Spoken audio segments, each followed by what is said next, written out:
Oke.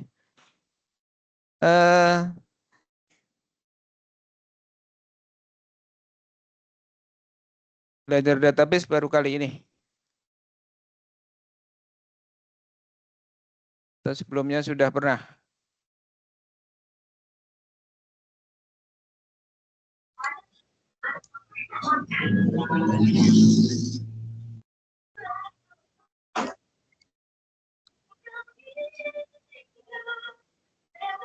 Sudah, Pak. Sudah ya. Jadi nggak awal-awal banget gitu. Oke, kita mulai dari sebelum tugas 1 kan kalian bikin itu IRD kan? IRD dari berapa tabel tuh? Ada paling 5 kali ya. Nah, sebelum bikin IRD itu kita belajar dulu yang namanya normalisasi tuh. Ada kaitannya. Oke, saya sharing screen dulu deh. Share screen dulu.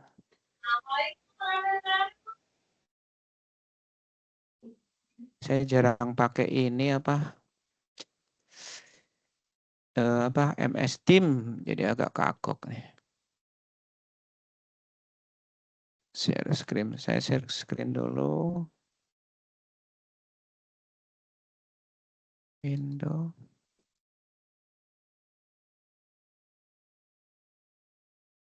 Kelihatan? Share screen-nya.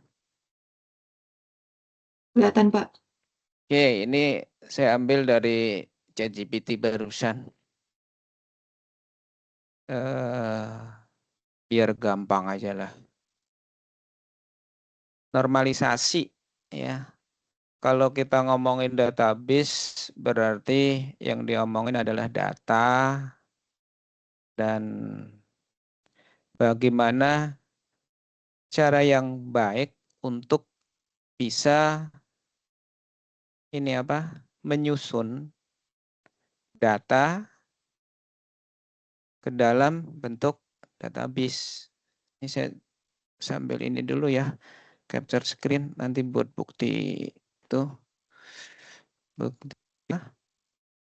Bentar aja deh. Nah, ini sebagai contoh bentuk data. Di sini ada NIM. NIM itu adalah atribut. Dan atribut itu segala sesuatu yang menempel pada objek. Kalau kita ngomongin NIM berarti objeknya adalah mahasiswa gitu. Ada NIM, ada nama, ada prodi, kode mata kuliah, nama mata kuliah, dan nama dosen, terus ada nilai. Kira-kira kalau tersaji datanya kayak gini, ini bisa jadi berapa tabel? Yang paling atas nih. Kira-kira berapa tabel ini? 7. Berapa entitas itu? Kita diskusi aja sambil itu. Relax. Krishna, Pandu, Paundri atau Krishna panggilannya? Bebas, Pak. Terserah Bapak aja. Krishna ya yang gampang ya. Oke, kira-kira ada berapa tabel nih dari yang ada ini? Coba diidentifikasi entitasnya atau objek lah sama. Atau yang lain kasih pendapat silahkan. 7, Pak. 7, apa aja kira-kira? Nama, name, prodi, ya sesuai tabel di atas. Ini kan satu view ya atau satu tampilan. Jadi ini kalau dipecah menjadi entitas atau objek lah. Kalau pemrograman itu ada namanya kelas. Itu pertama kita identifikasi name. Name berarti sesuatu entitasnya apa? Mahasiswa kan. Yang punya NIM kan mahasiswa. Kalau anak SMK, SMP itu kan nomor induk siswa ya namanya NIS. Nah, berarti satu tabel bukan satu tabel, satu entitas. Entitas apa? Mahasiswa itu. Nah, NIM dengan nama.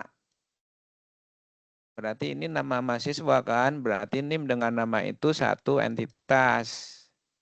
Satu tabel di dalam database gitu. Kemudian ada prodi atau program studi.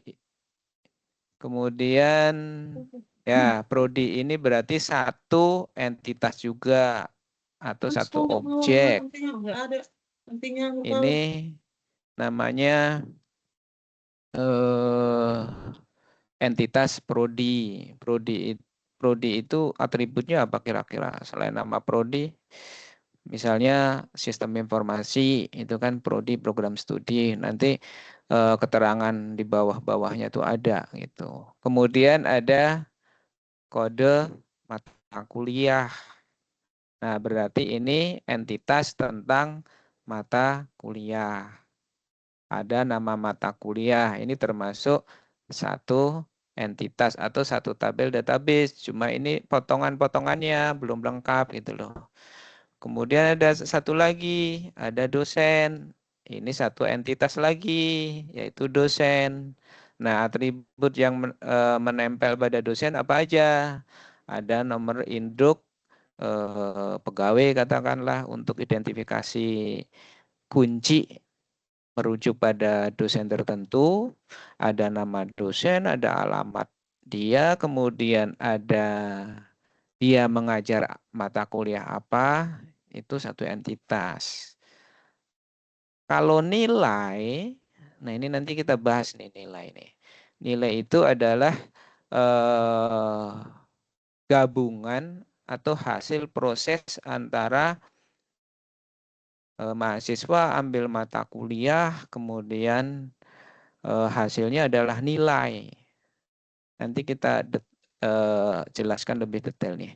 Jadi pertama ini ada satu entitas, satu, kedua entitas kedua prodi, entitas ketiga mata kuliah, dan dosen entitas keempat. Berarti ini ada 4 entitas atau tabel gitu ya.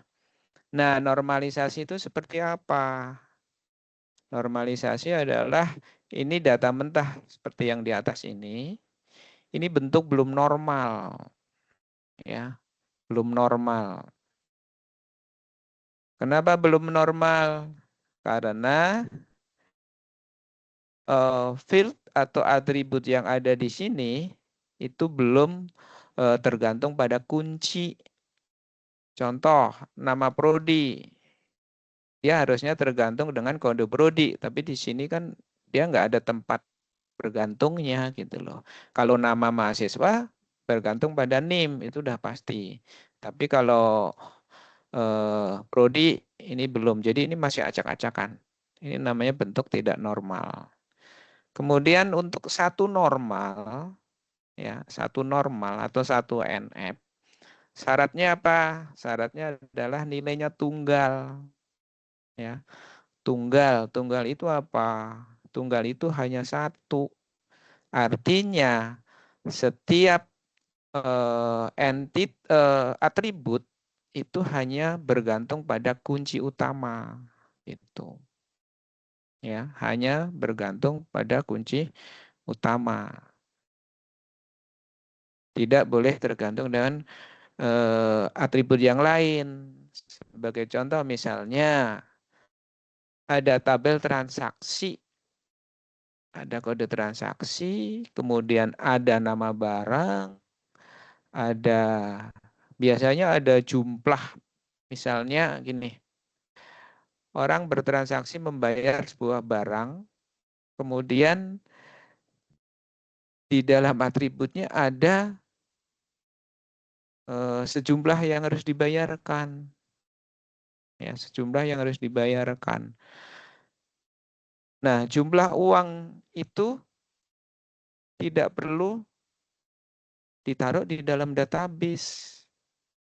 Kalau ditaruh di dalam database, jumlah uang itu nanti akan bergantung tidak sepenuhnya pada kunci. Contohnya seperti apa? Misal beli susu 2 kaleng. 1 kaleng harganya 1.000. Kemudian ditulis jumlah yang dibayar berapa? 2.000. Disimpan di dalam database. Itu nggak benar. Ya. Karena saat ini 2 kali 1.000 itu 2.000. 10 tahun kemudian juga 2 kali 1.000 2.000 juga. Jadi yang dimainkan rumus, bukan disimpan di dalam database. Nah itu nggak boleh seperti itu desainnya. Itu. Sekarang yang bentuk 2, ya, 2NF. 2NF ini syaratnya adalah 1M udah pasti. Kemudian semua kolom non-key yang bukan kunci, ya, non-key bergantung penuh pada primary key. Contohnya, nih, name dengan kode mata kuliah itu kan nggak ada hubungannya. Pada yang ini nih, name dengan kode mata kuliah itu nggak ada hubungannya. Kalau di sini kode mata kuliah tergantung dengan name, nggak bisa. Ya, nggak bisa. Jadi solusinya gimana? Harus dipecah. Kode mata kuliah dipecah dalam tabel tersendiri, kemudian mahasiswa atau entitas atau tabel mahasiswa juga dipecah dalam tabel tersendiri. Itu. Ya. Oke.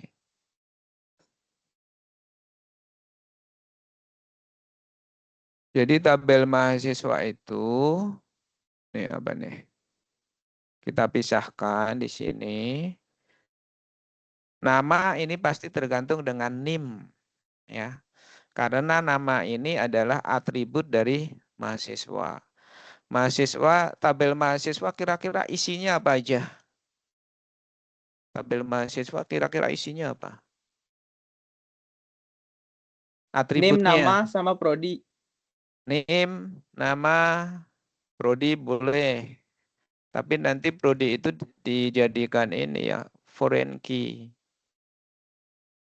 Tapi menempel di tabel mahasiswa karena dia waktu daftar ambil prodi itu gitu. Alamat bagian dari mahasiswa bukan? Iya. Ya, alamat, kemudian agama, tanggal lahir, ya kan? Apalagi jenis kelamin, laki-laki atau perempuan, gitu kan? Jadi segala sesuatu yang melekat pada diri mahasiswa itu namanya atribut, ya, atribut. Ada entitas, ada atribut. Jadi atribut segala sesuatu yang menempel pada entitas. Kalau entitas mahasiswa berarti atributnya ada NIM, ada nama, ada alamat, ada agama, tempat lahir, dan seterusnya. Bisa diterima sampai sini? Oke. Nah, sekarang kita lihat nih entitas mata kuliah. Entitas mata kuliah kira-kira atributnya apa?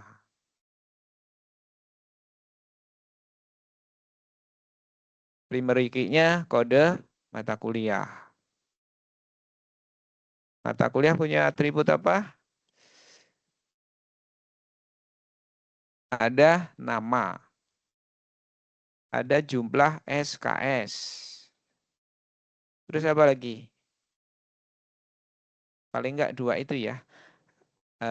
Kode mata kuliah, ada nama mata kuliahnya, ada SKS-nya. Itu. Kemudian kalau dosen, Entitas dosen itu ada nomor induk pegawai, kemudian ada nama dosen, sedangkan untuk dia ngajar itu nanti bentuknya relasi. Jadi entitas dosen itu ada hampir sama seperti mahasiswa. Ada alamat, ada agama, dan seterusnya. Gitu. Kemudian tabel nilai. Tabel nilai ada NIM, ada kode mata kuliah, ada nilai. Nah ini nanti kalau direlasikan nanti mirip seperti tugas yang kalian buat itu. Yang relasi many to many pasti melahirkan tabel baru. Itu. Kemudian 3NF. Ya, syarat udah 2NF udah pasti. Nah di sini tidak ada kolom non-key. Non-key itu atribut atau field di dalam database yang bergantung pada non-key lagi. Gitu. Jadi semua field hanya tergantung pada primary key. Kalau bentuk 4, nah contoh nih. Ini contoh tabel prodi. Kode prodinya apa? IF. IF informatika. Dan informatika itu bagian dari fakultas FTI. Kemudian ada kode prodi SI atau sistem informasi, bagian juga dari FTI. Jadi fakultas FTI itu banyak prodi yang ada di dalamnya. Ini kalau dibikin softwarenya fakultas ini kategori gitu. Prodi itu data detail dari kategori itu. Oke, sampai sini normalisasi bisa dipahami sedikit-sedikit aja. Bisa ditangkap. Bisa, Pak. Bisa, Pak. Paham ya? Ada yang kerja di bidang IT nggak? Di IT. Saya, Pak. Di bidang apa? UI UX designer sih, Pak, sekarang. UI UX. UI UX. Berarti view ya, tampilan ya. Betul, Pak. Banyakkan tampilan. Oke. Nah ini nanti relasi yang terjadi. Oke, paling enggak yang penting paham dulu lah itu.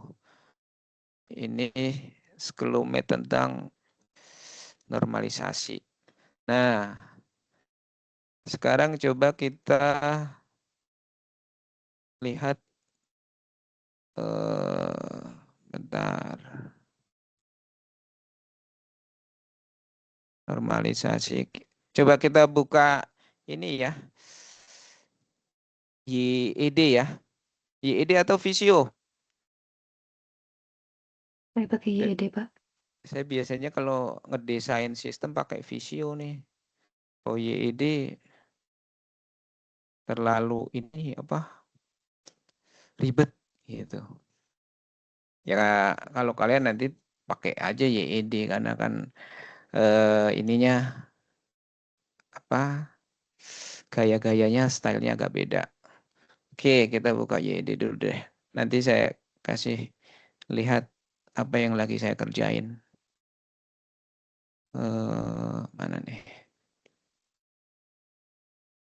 YED.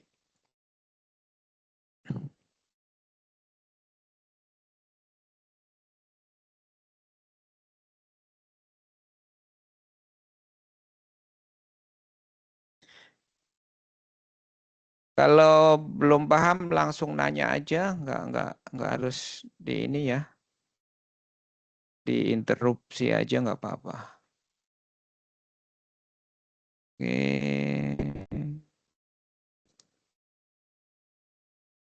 YD.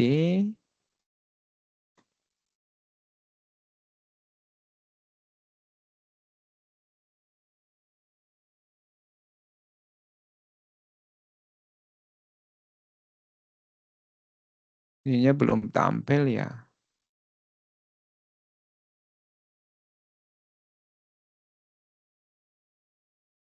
Apa lambat itu? Oh, sorry ini di sini nih. Oh iya. Oke, kita mulai nih. Ini apa nih, rektanguler.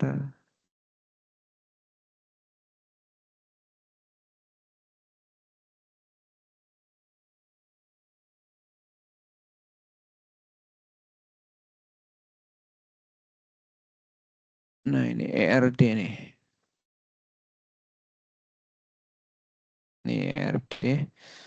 Oke, kita ini namanya entity ya. Entity. Misal ini mahasiswa lah. Nah, entity mahasiswa atau entitas atau tabel database ya. Jadi entity itu sama dengan tabel database ini. Kemudian ada entitas apa lagi nih? Misal entitas mata kuliah. Pak Ini. belum ke-share, Pak. Oh, belum di-share. Oh, share-nya nggak all ya. Sorry.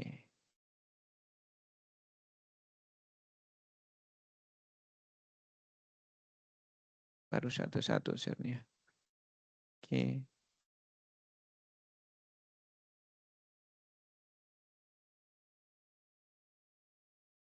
Kelihatan?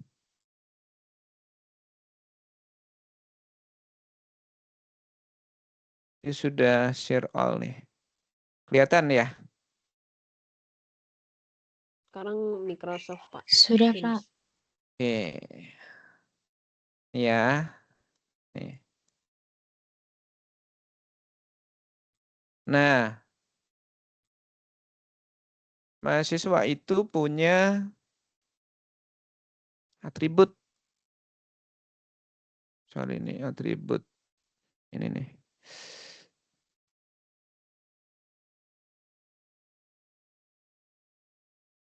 Ini weak atribut. Ini kunci. Ah, ini dia. Nih. Apa? Nama ya. Tuh. Kemudian karena ini garis bawah, itu biasanya ciri dari primary key, yaitu NIM. Ini. Kemudian mahasiswa Pak, punya, Pak, Windows-nya masih yang Teams, Pak. aku masih tim. Bentar.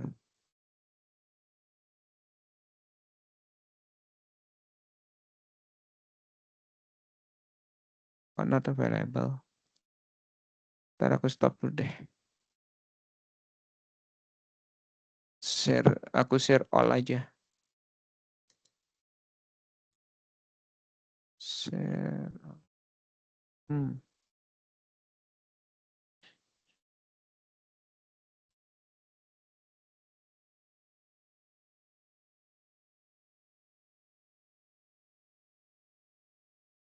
Windows-nya dari. Oh, satu-satu dia. Udah kelihatan ya?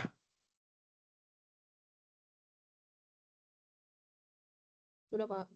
Oke, ternyata nggak bisa langsung share all, harus satu-satu. Ya, mahasiswa punya NIM, punya nama. Kemudian di sini misalnya punya alamat. Itu. Alamat, agama, dan seterusnya.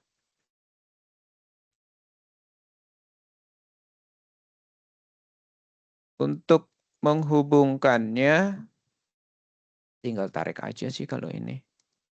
Gini.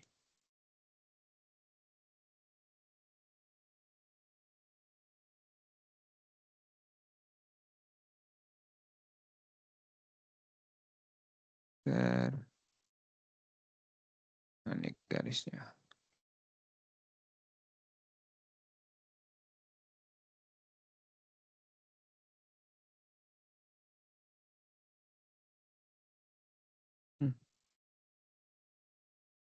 Ada yang pakai YED nggak nih?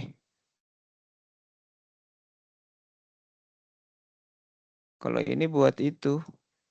Ini buat relasi nih. Ntar kita relasiin dulu deh. Gini dulu deh.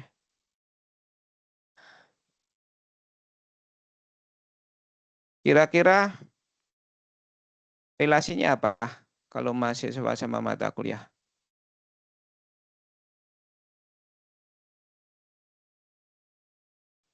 Registrasi. Satu. Bentar ya.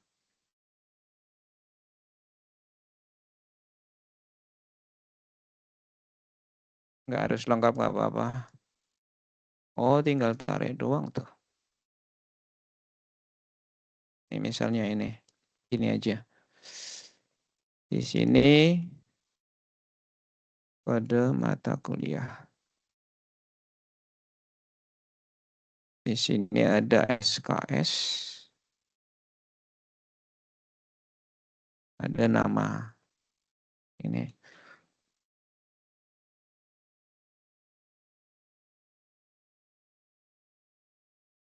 Nah, tadi.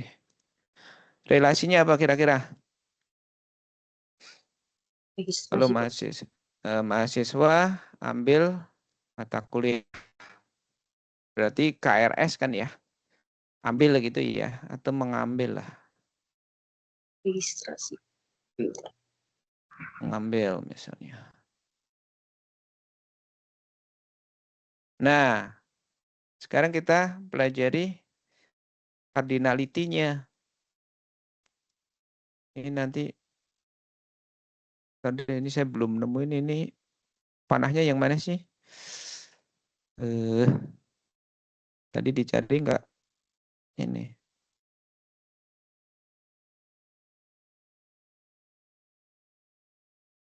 Nah, ini bentar.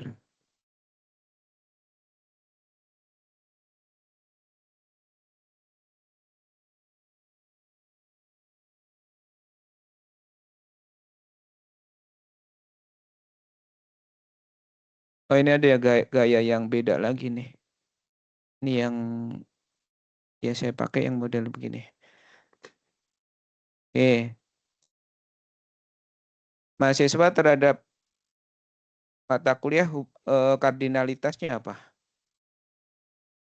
Satu mahasiswa bisa mengambil lebih dari satu mata kuliah.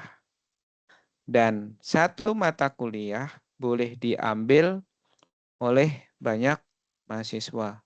Berarti ini pakainya nih. Ya. Nih gini. Kebalik. Kebalik. Di sini many.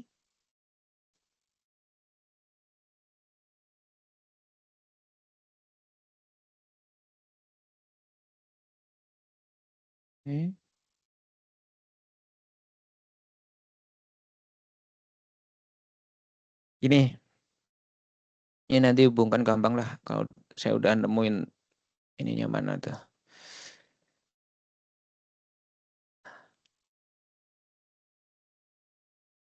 Ini namanya hubungan many to many. Ya. Many to many hukumnya itu adalah yang tengah ini mengambil ini nanti akan menjadi entitas baru atau tabel baru itu. Boleh nggak kalau saya pakai Visio aja? Nanti kalian pelajarilah ini. Ya. Saya pakai Visio aja. Saya agak jarang pakai YED, jadi agak-agak ini. Esensinya sih Kalian paham aja, yang penting paham aja. Oke, saya buka Visio dulu deh. Oke ya, saya buka Visio aja ya. Nggak apa-apa, Pak. Nanti ini kalian bisa pelajari sendiri yang YED. Saya mau buka Visio aja.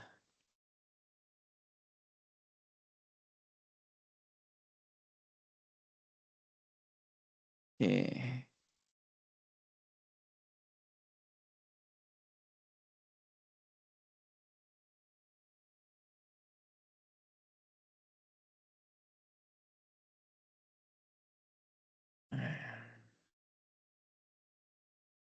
Saya share screen dulu visionya.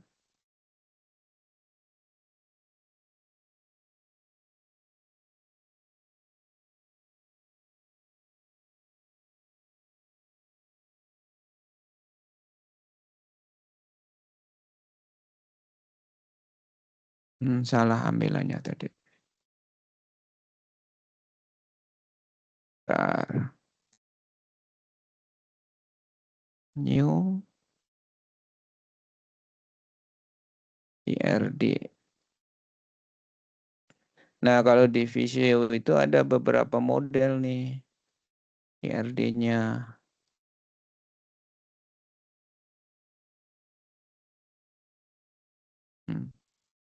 Nih, yang biasa saya pakai yang model kayak ini ada juga model change ya, model change. Oke, kita pakai model change.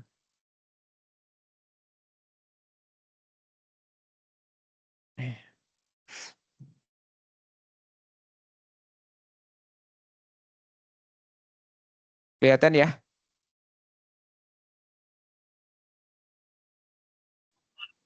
Kelihatan, Pak. Oke. Sudah, Pak.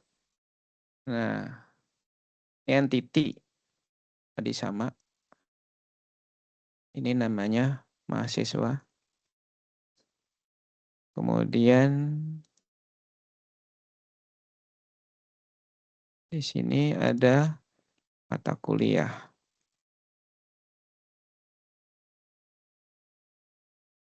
Dan ada relationship di tengahnya. Misalnya mengambil.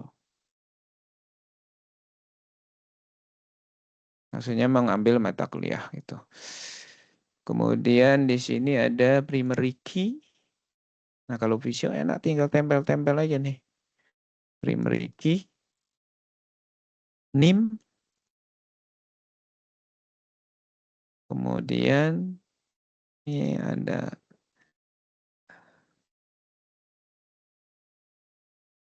nih kode mata kuliah. Terus, nah di sini ada derived nih ya, derived atribut macam-macam. Ada atribut biasa.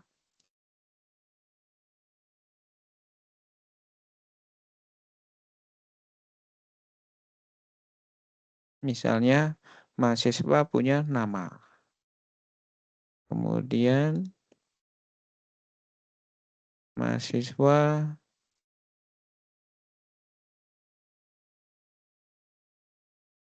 punya alamat dan seterusnya.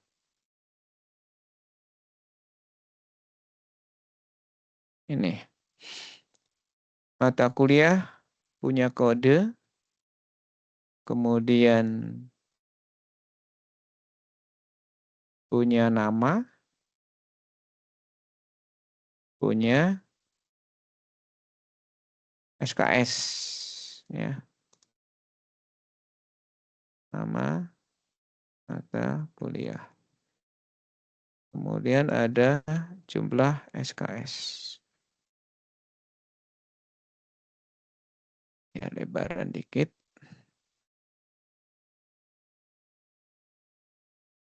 Oke. Nah, hubungannya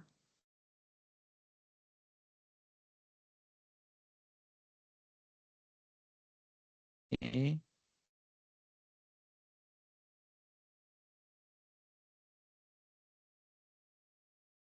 Relasinya ya. Relasinya. Kemudian satu lagi. Relationship connector. Dia nggak ada lagi, mau nggak mau ya ini nanti kasih manual berarti. Ini.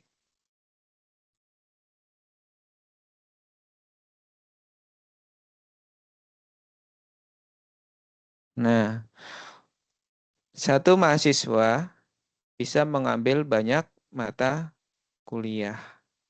Berarti 1 N itu.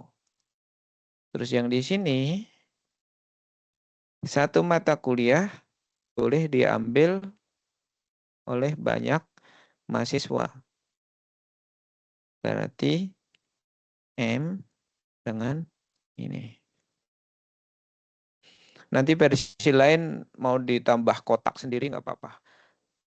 Kalau yang terjadi seperti ini, ya, seperti ini, maka mengambil ini akan menjadi entitas baru atau menjadi tabel database.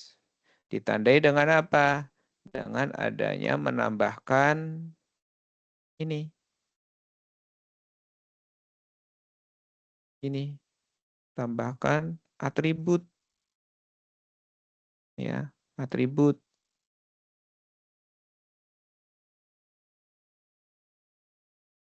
Nah, karena di mata kuliah punya kunci, maka di sini mahasiswa punya kunci, kuncinya dikumpulkan di tengah ini.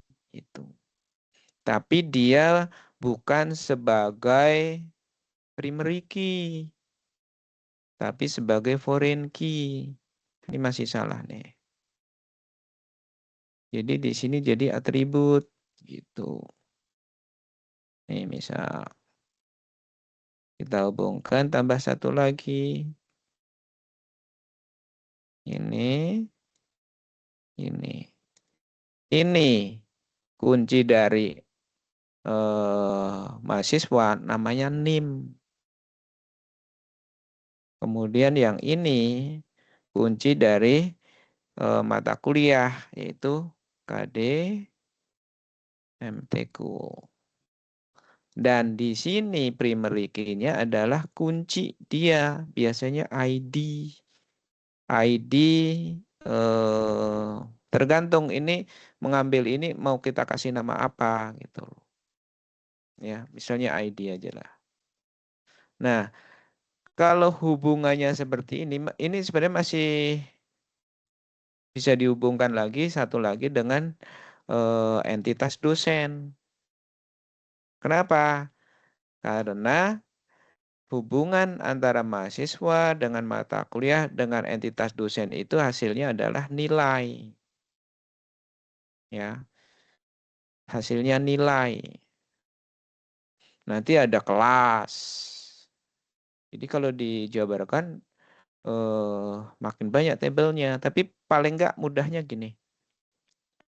Mahasiswa ini kalau diterjemahkan dengan kata-kata mahasiswa seorang mahasiswa mengambil mata kuliah lebih dari 1. Ya, nggak mungkin juga 1, pasti lebih dari 1. Sebagai gambaran seperti kalian sedang kuliah kan nggak mungkin 1 semester hanya ambil 1 mata kuliah kan, itu pasti lebih dari 1. Makanya di sini 1 mahasiswa mengambil lebih dari 1 mata kuliah. Dan 1 mata kuliah diambil lebih dari 1 mahasiswa. Karena pada kenyataannya seperti basis data aja, itu kan 1 kode mata kuliah, tapi diambil oleh ribuan mahasiswa itu.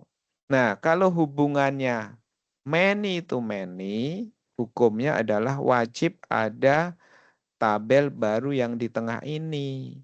Mengambil ini akan menjadi tabel baru.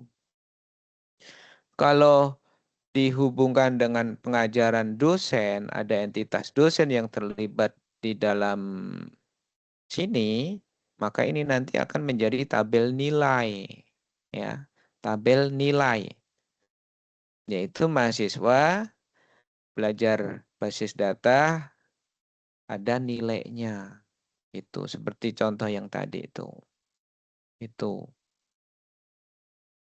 Kira-kira sampai situ bisa dipahami?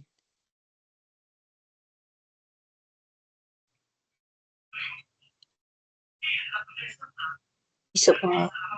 Bisa. Ada yang ditanyakan nggak? Sampai sini ada yang ditanyakan nggak?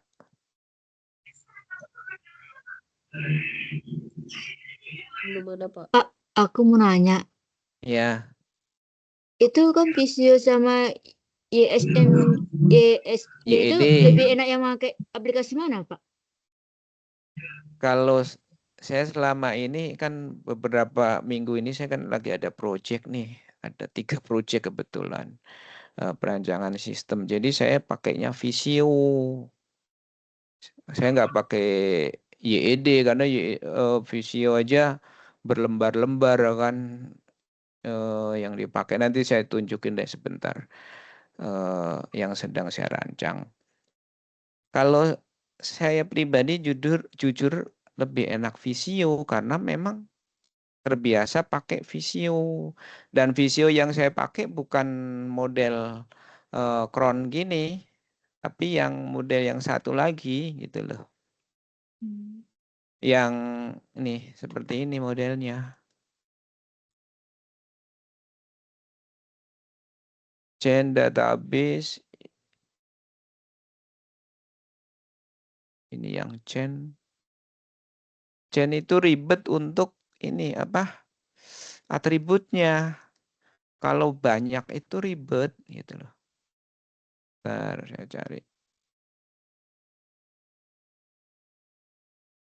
ERD ada nggak nih? Dia nggak ada. Nomor template nih. More template. Bentar.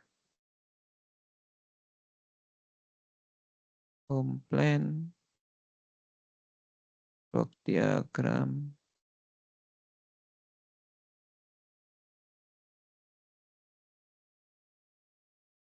Tapi kalian bebas aja sih, nggak harus YED. Kenapa YED? Karena YED kan GPL, General Public License, artinya gratis gitu. Oh ini database ada nih. Nah ini nih model-model di database nih. Nah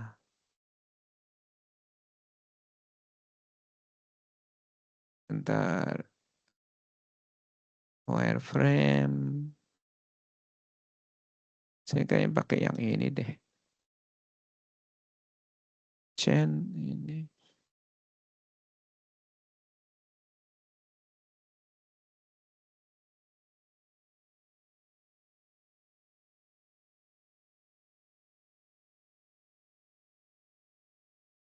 Model yang saya pakai tadi kenapa pada nggak nongol gitu loh.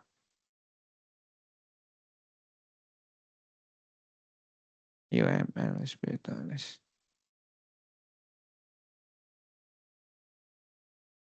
Sampai sini ada yang tanya dulu nggak?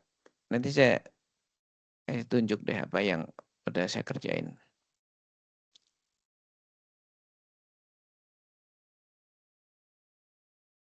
Coba saya itu ya. Tunjukin sedikit aja bentar. Saya tadi sore baru nyelesain ini kerjaan.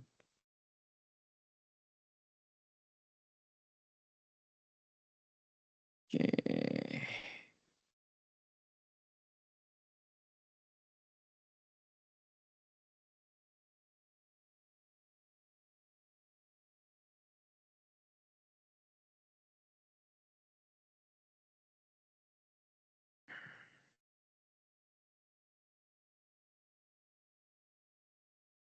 Ikut ke sharing nggak ini? Kelihatan? Kelihatan, Pak. Kelihatan? Belum, Pak. Belum. Belum? Belum, Pak. Oh, berarti sharingnya aku ini lagi. Sharing ulang ya. Saya tuh tadi sore barunya selesai ini nih. Ini nih. Kelihatan? Kelihatan, Pak. Nah, ini yang barusan saya kerjain dari pagi nih. Ini bisnis proses namanya. Nah, ini yang namanya ERD. Tuh. Ini ERD. Berapa tabel? Lumayan kan? Yang sedang saya desain kerjaan. Kebetulan saya lagi pegang 3 project. Ini project kedua nih. Ini tahu saya nggak ngitung berapa banyak tabel lagi nih. Ini kalau dikerjain manual, ini kan baru satu ya, satu bagian. Layanan doang. Di bawah masih ada lagi. Ini nggak terlalu banyak.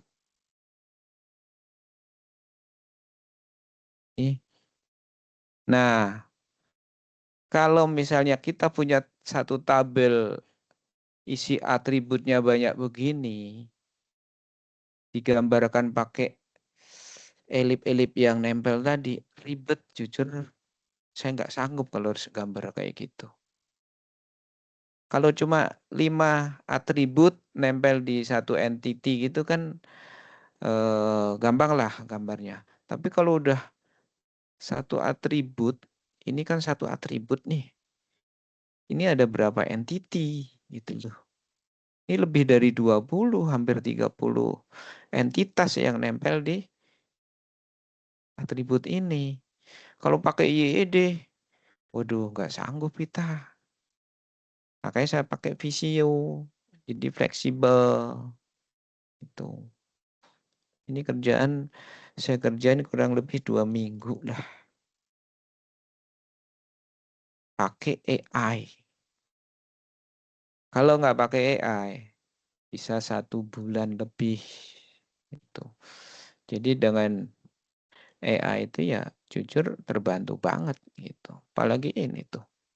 Ini banyak.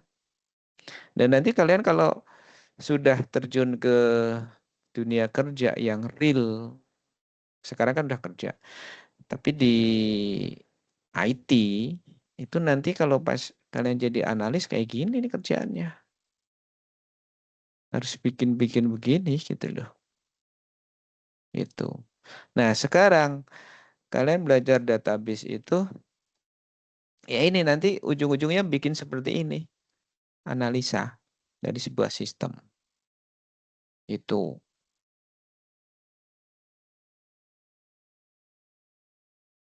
Kira-kira gitu.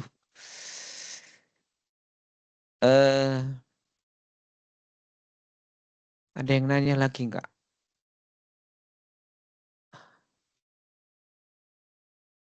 Masih ada kan?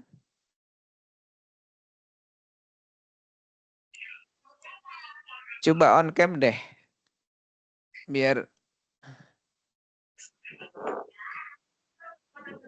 on cam.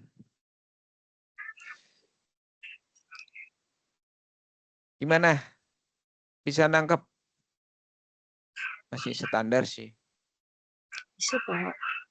Dan tugasnya, pokoknya jangan sampai nggak ngumpulin tugas deh pokoknya itu.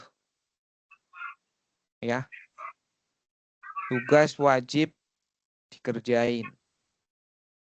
Sebab kalau nggak ngerjain tugas tuh 0. Sayang kan? Udah kuliah, udah ngerjain ini itu. Hasilnya 0 gitu loh. Ya. Tugas yang pertama itu simple, gampang. Kedua juga gampang. Ketiga ini yang nggak gampang. Ya. Ketiga, saya pernah nyoba tugas ketiga itu 2 hari. Ya, memang saya nggak full ngerjain, capek berhenti besok lagi gitu. Itu hampir 2 hari. Pertama ngedownload filenya kan besar 4 giga. Yang transaksi terdistribusi. Itu siapin bener-bener deh tugasnya. Terlepas nanti berhasil atau gagal tugasnya. Saya masih gagal kemarin. Gagalnya apa? Status server slave sama master masih connecting. Jadi belum bisa sinkronisasi. Ada trik sudah dijalankan ternyata masih gagal juga. Akhirnya saya ambil kesimpulan kegagalan itu bukan karena setting, tapi karena saya pakai Ubuntu yang versi ringan. Ya, Ubuntu versi ringan. Karena di situ memang nanti kalian jangan pakai ya Xbuntu namanya kalau nggak salah tuh. Karena kalau yang Ubuntu murni itu di atas 4 giga. Ya, OS-nya aja di atas 4 giga. Jadi sekitar 6 atau 7 giga lah. VirtualBox nggak tahu berapa giga tuh. Saya sengaja ambil yang ringan-ringan, ternyata sama. Nggak berhasil juga. Dan yang tidak berhasil bukan hanya saya. Mahasiswa saya 2 orang yang pakai Xbuntu sama nasibnya. Ya, nanti kalian pakai Ubuntu aja.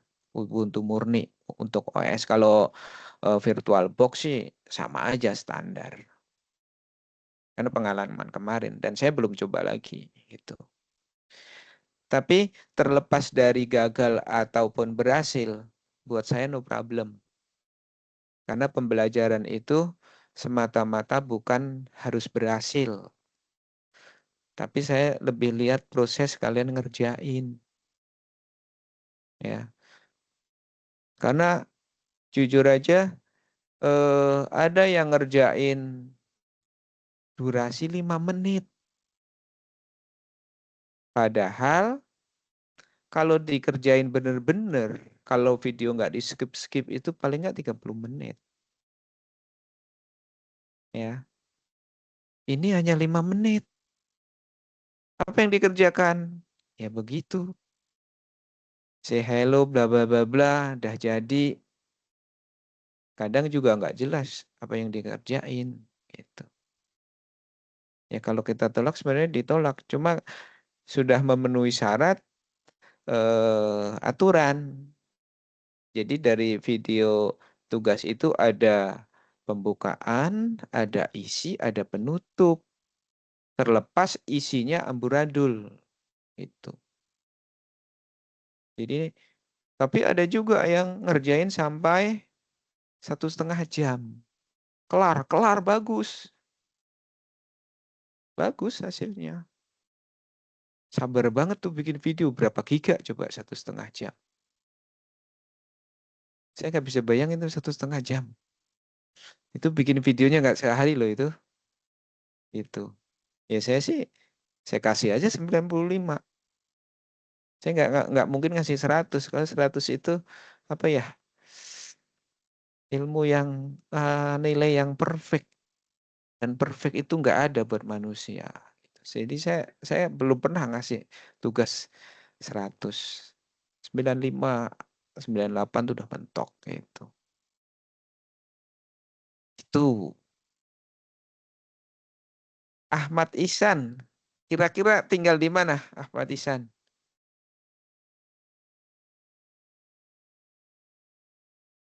Masih di mute ya?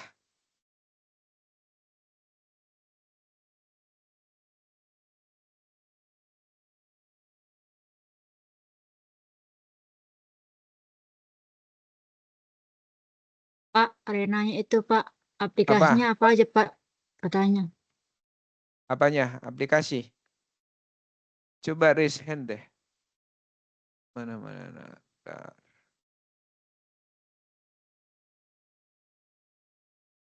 Saya jarang pakai ini apa? Saya stop sharing dulu ya. Biar fokus ya.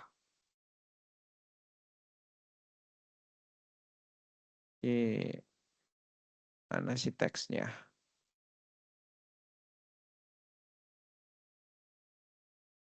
Mana teksnya ini? Biasanya pakai Zoom terus pakai beginian juga. Oh ini.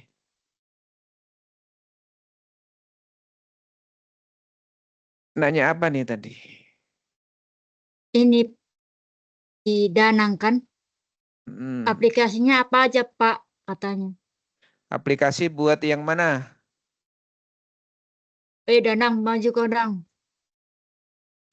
Open Camp. Buat tugas 1, Pak.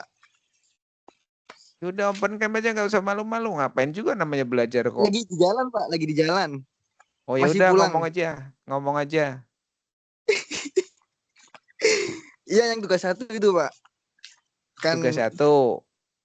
ya masih bingung soalnya kerja terus. Baru lihat tadi baru Tugas buka. 1 itu kan sebenarnya di buku panduan ada kan? Tinggal nyalin doang. Bisa, Pak. Untuk aplikasinya itu apa aja, Pak? Aplikasinya kalau tugas 1 paling kamu bikin video. Tapi dari UT itu kan minta untuk pakai YED. Kenapa YED? Karena YED itu GPL. General Public License. Artinya softwarenya tidak perlu berbayar. Itu. Oke, baik, Pak. Terima kasih, Pak.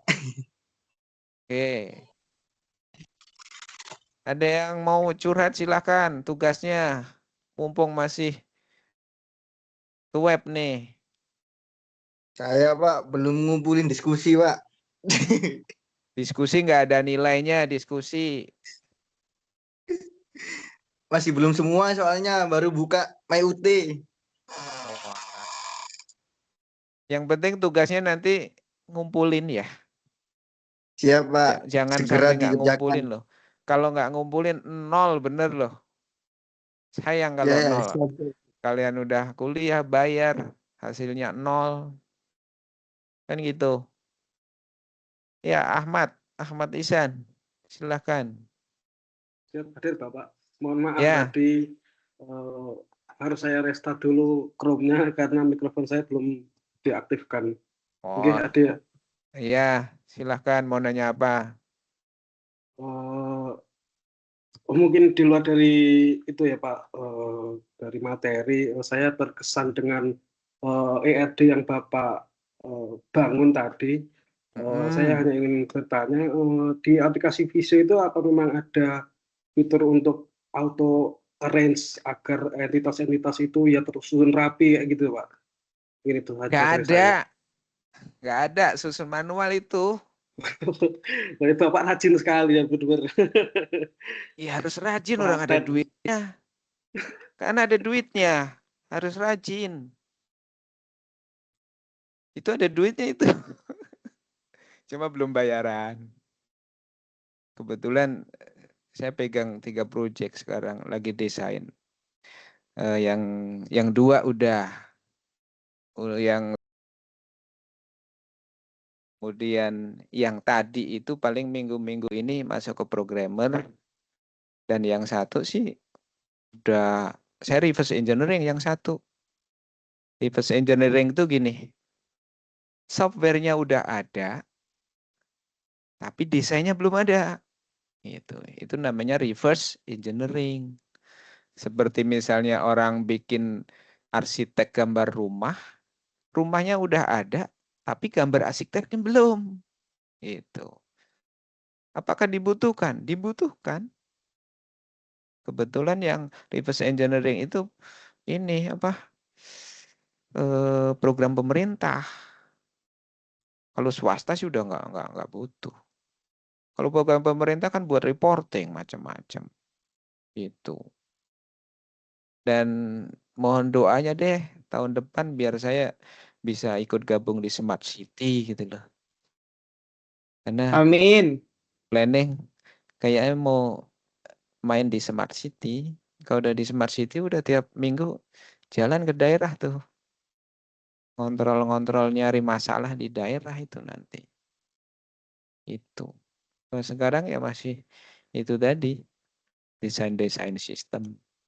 Makanya kalau udah desain sistem gitu ngajar database tuh encer sih. Jujur aja encer gitu loh. Ngajar-ngajar seperti tadi tuh nggak perlu baca materi udah cukup sih. Cuma ya jujur pusing untuk bisa ngedesain sebanyak itu tuh pusing gitu. Pusingnya ya lumayan. Dan nanti desain itu nanti dikasih ke programmer. Nah, programmer akan ngoding dengan bahasa yang disepakati. Misalnya Laravel. Kalau berbasis web kan Laravel tuh yang paling cepat ya. Pakai yang berbasis Python juga ada Django. Kemudian ada juga CI, Code Igniter. Saya dulu waktu masih single factor mainnya pakai CI, Code Igniter. Codingnya pakai itu, berbasis web. Saya coding sendiri, saya desain sendiri, saya implementasi sendiri ke server. Walaupun duitnya nggak gede. Duitnya nggak gede. Paling 15. Itu ngerjainnya sebulan lebih. Waktu itu malah 3 bulan. Kalau zaman sekarang, ngerjain software-software gitu bisa hitungan hari, minggu lah. Kenapa? Karena ada AI. Pakai vibe coding namanya. Jadi bikin program saat ini itu udah pakai vibe coding. Jadi kita ngoding pakai VS Code ya, editornya VS Code. Kemudian diselipkan AI. Yang paling powerful itu biasanya kalau berbasis web itu ini AI Claude Sonnet itu loh. AI kan banyak ya, ada ChatGPT, ada Gemini lah, ada DeepSeek. Nah itu pakai Claude Sonnet.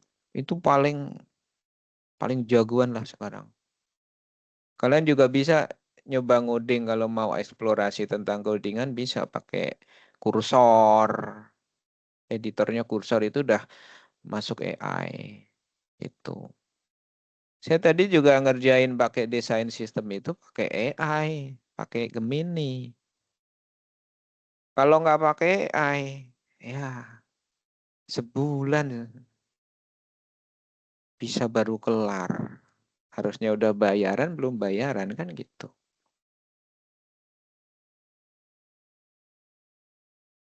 Coding nih, coding ya. Coding itu pakai ini, Claude Sonnet.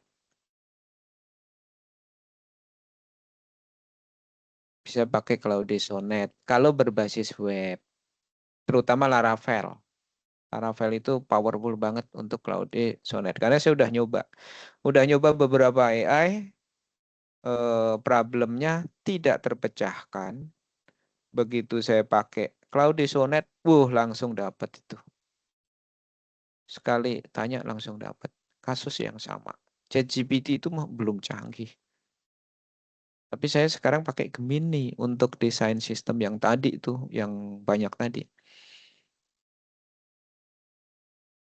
Dan desain sistem itu kan sebenarnya ini. Yang saya bikin ERD targetnya.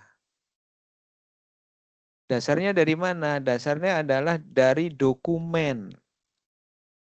Dokumen yang dikasih stakeholder atau vendor. Misal, Kemenhub. Karena kebetulan tadi juga lagi Zoom sama Kemenhub. Kerjaan yang ketiga tuh. Kemenhub itu punya data-data Misalnya bentuk Excel, bentuk PDF, bentuk Word, dikasih ke kita semua. Taruh di Google Drive misalnya. Nah, nanti dengan AI itu, kita bisa tuh langsung akses Google Drive.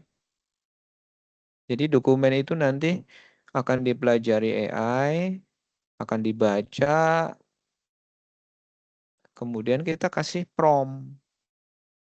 Kasih prompt, ya kalau permasalahannya kompleks, tabel masternya pasti banyak. Tapi kalau permasalahannya sederhana, tabel masternya sedikit. Itu.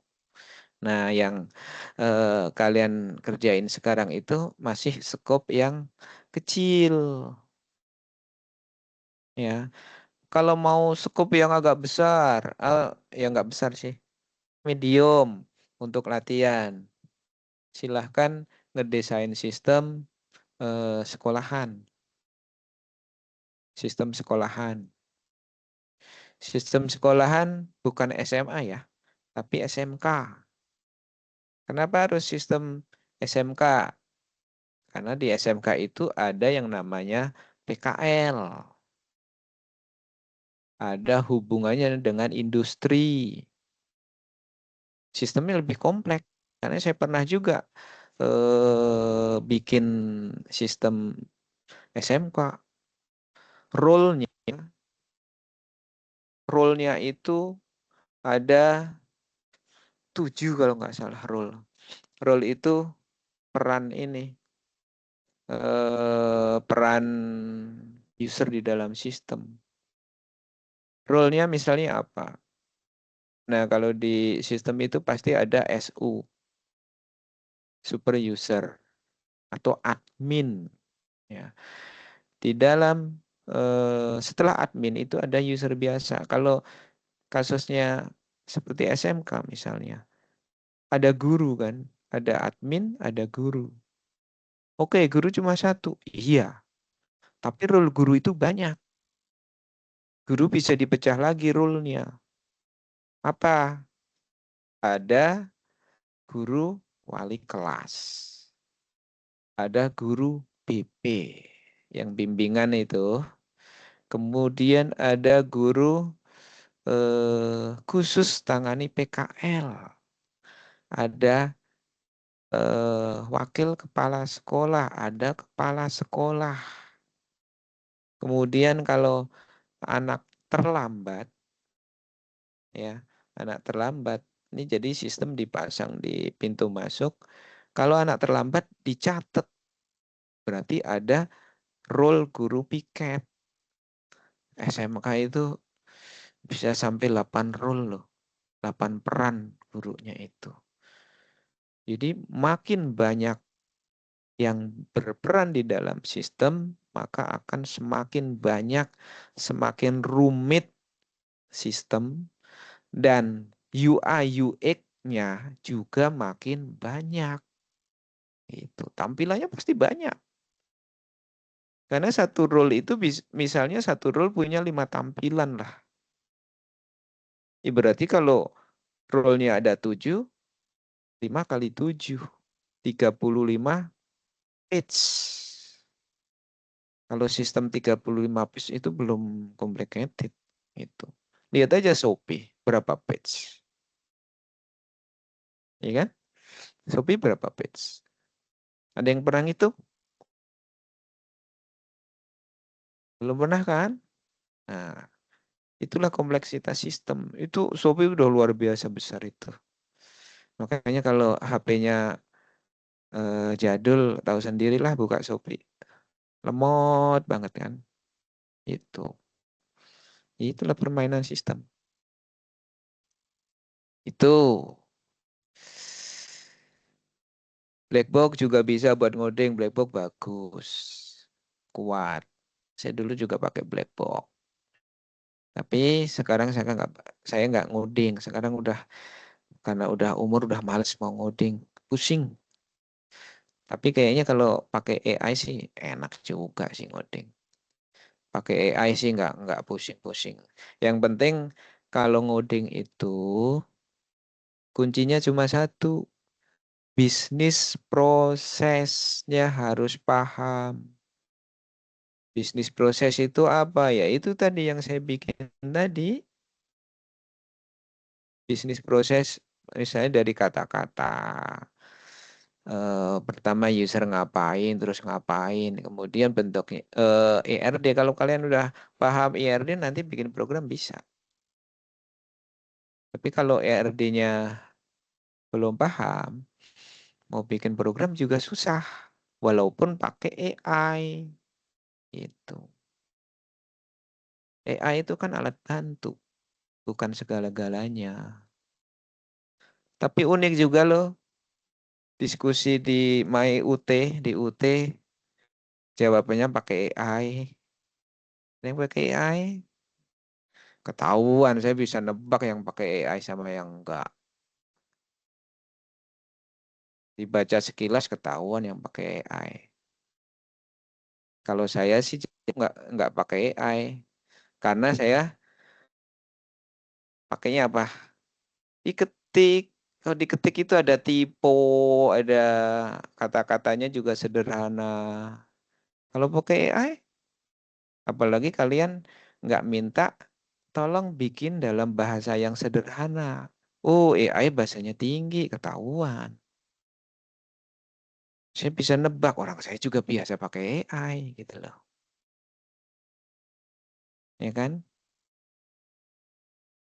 Ya mungkin kalian udah lebih pengalaman pakai AI. Tapi saya curhat aja ke AI sekarang. Macam-macam saya tanyain ke AI. Apa aja tanya AI. Ya, Pak, cara dia nggak ketahuan pakai AI gimana, Pak? supaya nggak ketahuan pakai AI. Iya. Bikin kata-kata yang sederhana. Yang sederhana aja lah. Makanya ada kan diskusi yang pokoknya panjang. Itu udah ketahuan pakai AI itu. Apalagi terstruktur gitu kan. Padahal kalau kita mikir sendiri apa? Belepotan. Kata-katanya tipe lah. Terus ya macam-macam. Gitu. Diskusi itu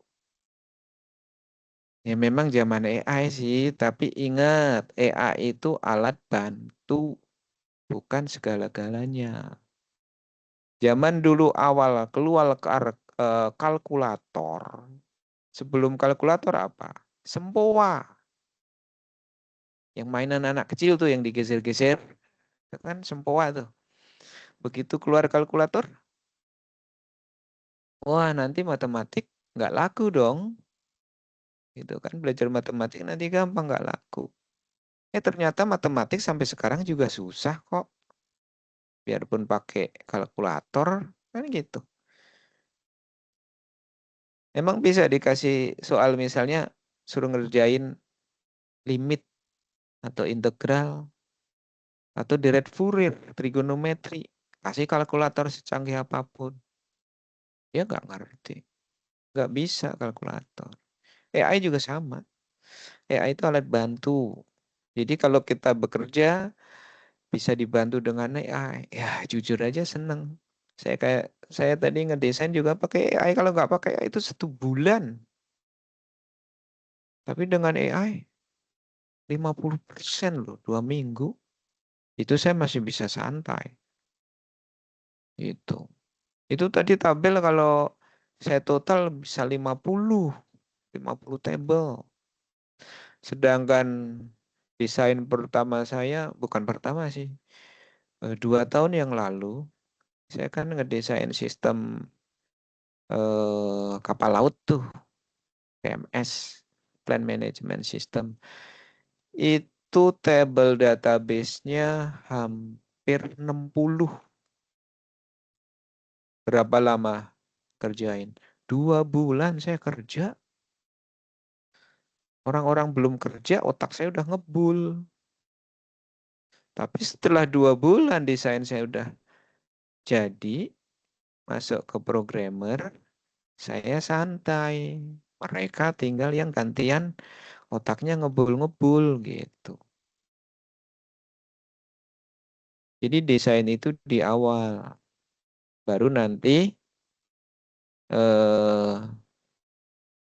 codingannya. Itu. Sorry ya kalau banyak curhat ya. Gak apa-apa ya. Apa-apa. Ya berbagi pengalaman lah. Ini kan kalian kerja di bidang IT kan juga nanti itu nemuin itu gitu loh. Oke, di luar tema tentang apa ini? Paundra ya, Krishna deh, biar gampang. Kalau Paundra agak susah saya ngucapinnya. Apa, Krishna?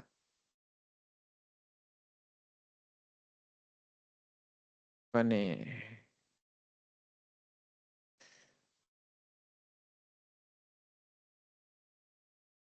Website itu gimana ya? Apakah resolusi gambar itu dikompres atau dari segi codingan?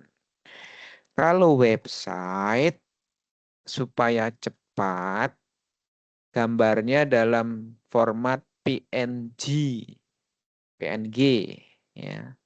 Karena PNG itu rata-rata kompresanya bagus, kecil. Jadi loadingnya juga lebih manusiawi gitu. Jangan gambar 300 kilobyte di load bareng. Jadi harus ya PNG lah. Semakin kecil komponen gambar, dia loadingnya akan jauh lebih cepat. Itu.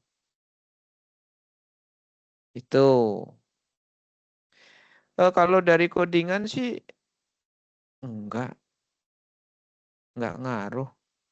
Codingan kalau yang bersih, yang bagus, ya loadnya lebih cepat. Artinya logikanya sederhana. Kalau logika itu sederhana, jangan dibikin rumit gitu loh. Karena kalau dibikin rumit, malah lambat. Itu. Nah, kalau dari struktur database dan codingan ada hubungannya, ya pasti berhubungan. Pasti berhubungan, karena codingan itu kan akses data di dalam database. Nah, aksesnya itu kan tadi yang lewat relasi tadi loh. Yang garis-garis tadi, semakin banyak relasi yang terjadi, otomatis butuh waktu.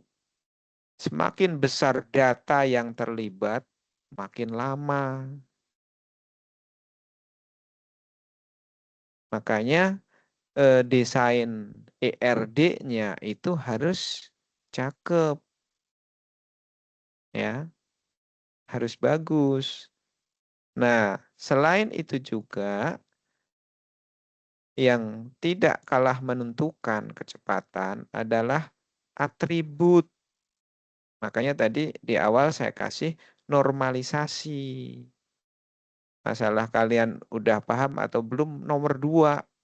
Yang penting kalian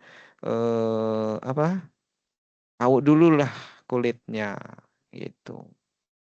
Jadi normalisasi itu penting banget. Karena itu akan mempengaruhi desain. Dan desain akan menentukan cepat atau lambatnya sebuah proses di dalam data. Di dalam mau web, mau non-web tetap aja akan berpengaruh gitu. Itu. Ada lagi yang nanya? By voice langsung nggak apa-apa, pakai chat juga boleh. Nggak usah malu suaranya nggak merdu, kita bukan penyanyi. Suara cempreng ya silahkan aja. Gitu. Ada yang mau nanya lagi? Ketutup ya. Dep mana ini? Namanya siapa sih? Dep mana? Devania apa siapa? Devi, Pak. Devi. Devi di mana tinggalnya, Vi? Di Sumatera Utara, Pak. Tetangganya si Santa ya? Ya. Mungkin. Santa, kamu di Siantar. Iya, Pak. Tahun 2000 aku pernah di Siantar loh. Keren.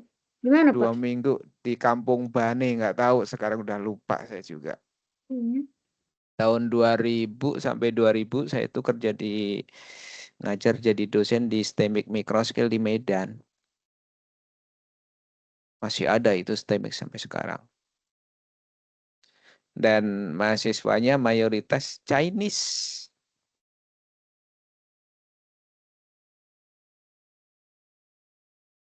Devi pernah ke itu Medan ya kan? Pernah, Pak. Nah, tahulah itu di Jalan Tamrin. Saya pernah di situ 2 tahun. Terus pulang. Ahmad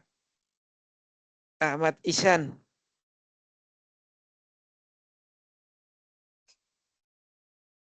Iya Bapak. Jawanya di mana, San? Jawa Timur di Trenggalek Bapak. Trenggalek. Desember kemarin aku ke Malang, ada Pak Lek di situ. Seminggu lumayan tuh di Malang. Kalau saya sih orang Jawa Tengah, orang Boyolali. Ada nggak yang dari Solo ini? Biasanya UT itu dari Sabang sampai Merauke. Bahkan si Krisna di Jepang tuh. Krisna kerja apa, Krisna? Beli bangunan, Pak. Di bangunan. Di Jepang mah kulit bangunan juga gede. 6 juta, Pak. Berapa? 6 juta Jepang kan gajinya. 6 juta apaan? Lebih. Anak Lebih dong. Iya, saya Pak. yang 100.000, Pak. Jepang, Eh. Pak. Yang pertanian itu 6 juta gajinya loh, Pak, per ntar bulan. dulu. Anak saya kan sekarang belajar bahasa Jepang. Ya.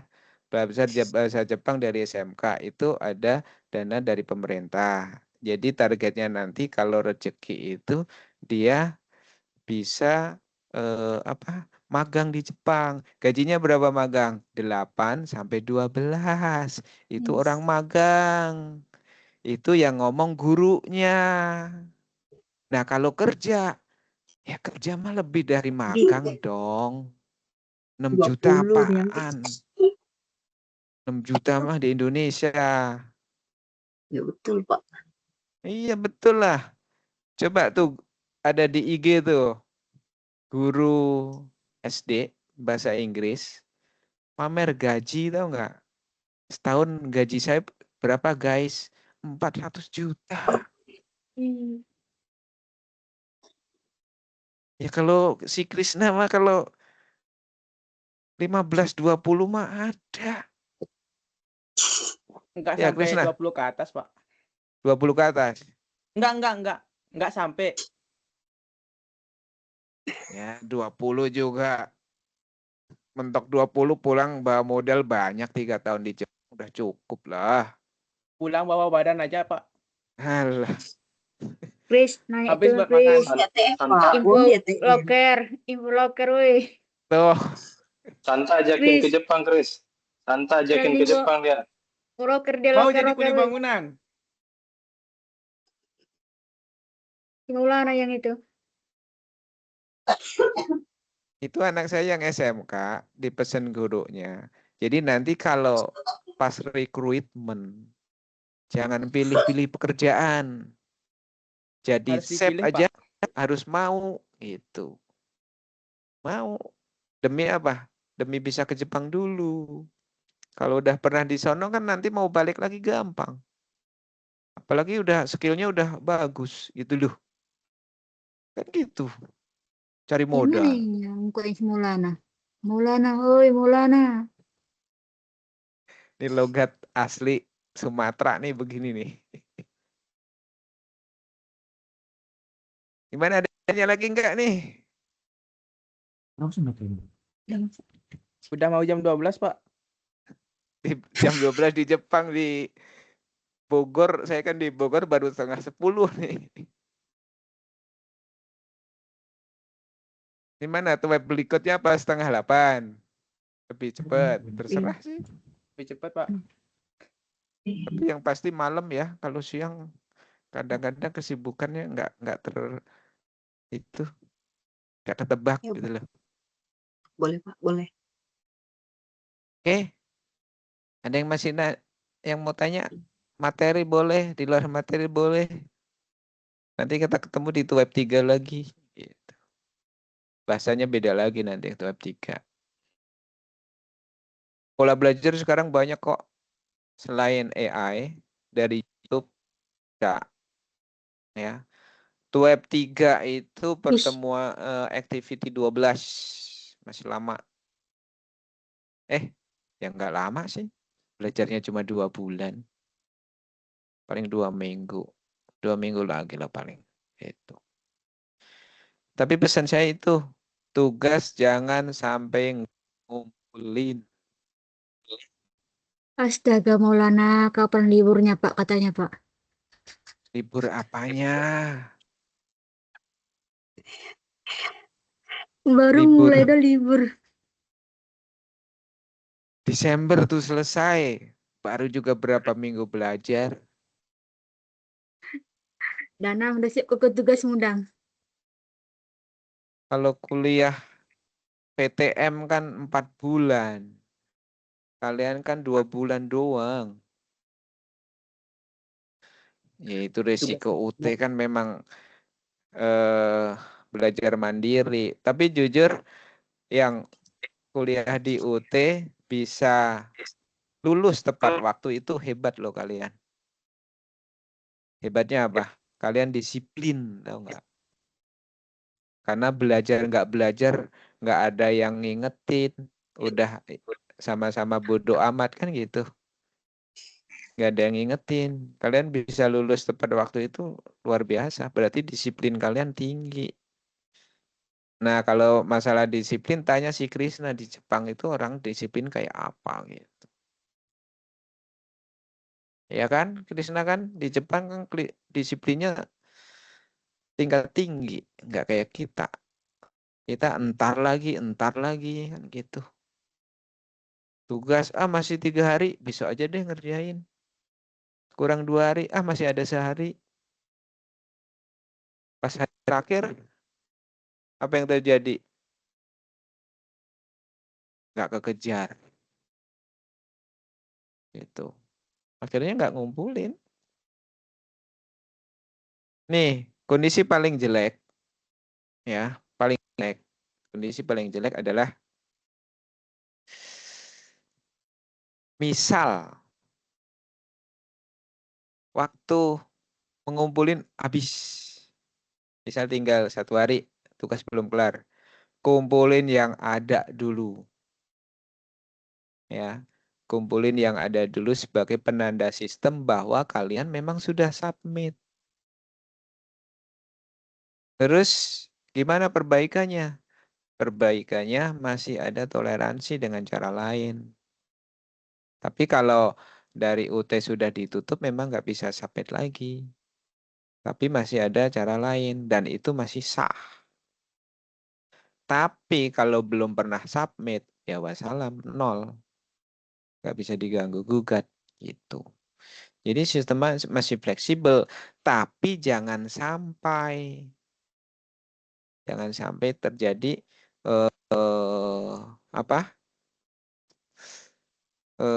nggak ngumpulin atau ngumpulin udah injury time ternyata tidak sesuai aturan. Saya kasih nilai sih, cuma nilainya ya begitu, nungging nilainya nanti gitu tuh, nggak maksimal. Makanya kerjakan dengan ikhlas yang optimal lah. Jujur mata kuliah basis data itu kalau nanti kita jadi sistem analis itu ilmunya yang dipakai. ERD itu yang dipakai. Kan saya udah tunjukin tadi kan ERD. Seperti itu kompleksitasnya. Itu sistem belum besar banget loh. Itu belum besar. Udah hampir nyentuh 40 tabel belum besar. Karena pengalaman saya waktu saya kan pernah kerja di banking tuh tahun 2005 sampai 2007. Saya di banking, di situ ada 2 database. Satu database itu ada 200 tabel. Ya, satu database ada 200 tabel. Satu tabel ada yang 60 field atau 60 atribut. Tapi ada yang cuma 3 field. Tergantung kebutuhan gitu. Itu dunia real, kenyataan di luar sana gitu.